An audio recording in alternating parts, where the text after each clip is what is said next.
So I'm in the Tricentenary Grenache vineyard in the Barossa Valley with Brian Walsh from Yalumba, and we're going to discuss the old vine Grenache in Barossa. So what is it about Grenache that's sort of a little bit puzzling to people? It's not like anyone just sort of walks in and says, I'll have a bottle of Grenache, yet these vines have been in the ground for well over 100 years, and you've got all this history and heritage, but no one seems to sort of know it as well as they probably should. Good question, Mark. Grenache is, in my view, one of the great varieties of this region and the world, but it has been a bit of an underdog for a long time. It's sort of been one of those varieties which has been a bit of a workhorse, bit of a roll up your sleeves type of wine, right, with not quite the accolades of the classics, the Pinots and the Cabernets and the Chardonnays of the world. But it's now shown, after growing in this region for over 120 years, that it's got the goods to deliver. Tricentenary is a bit of a cheeky name, don't you think?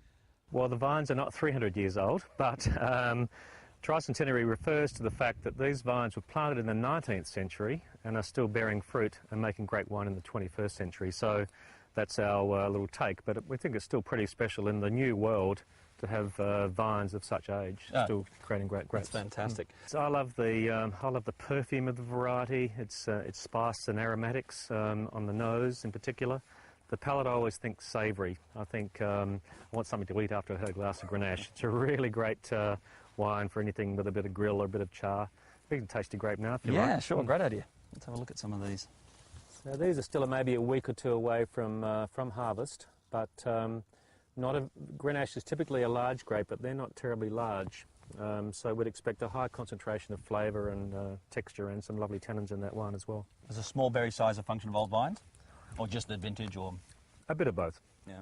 These vines are almost self-limiting. They've been here so long, we don't do too much work. They look after themselves pretty well, and as does the winemaking to some extent.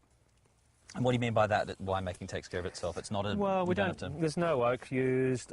It's a fairly traditional fermentation, and we don't add any yeast. We just use a very non-interventionist process and allow the sort of terroir, the influence that has on the grape development and the flavour, to do all the work. So it's pretty much hands-off winemaking. We feel really, really bad taking a salary for it, really. I'll mention that to your boss. But okay, speaking of terroir, we've discussed it a lot in the past.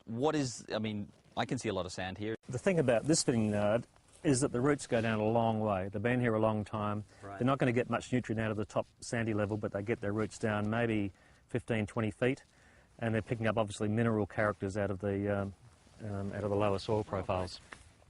When you're thinking about Grenache and food, what sort of things are you thinking? Because it's a fairly rich wine, or how would you describe the body of most Grenache? Well, it is at once rich, but also with a fragrance about it. It's not a heavy wine. You know, it's not those sort of wines that are all sort of gutsy with rich extract and tannin. They have a more fragrant aromatic character to them. So I think they go with a whole array of food styles. I particularly like them with a grill. You know, whether that's grilled chicken or grilled lamb or whatever, it doesn't really matter. But I think they really go well with that sort of freshly char-grilled meat.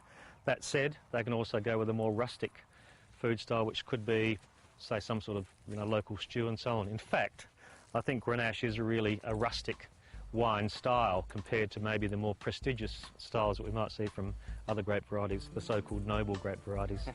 One of our locals here calls it the hot area Pinot, and I think it is a bit like that. We need a hot climate to grow good Grenache, we need a cold climate to make good Pinot, so it's a reverse equation. But by the same token, we would think, without being disparaging to others, that Grenache is generally reliable wine to purchase, even though there's sometimes a little bit of reluctance for people to take that first step and buy it. We think that it's a fairly risk-free purchasing decision because the wines are so consistently good if they're coming from vines that have been around for 120 or 100 or even 50 or 60 years. It's fantastic to have this heritage, and it's nice to know that you really don't do much with them, I guess. That's right. So they just take care of themselves. Yeah, nature seems to look after these wines pretty well.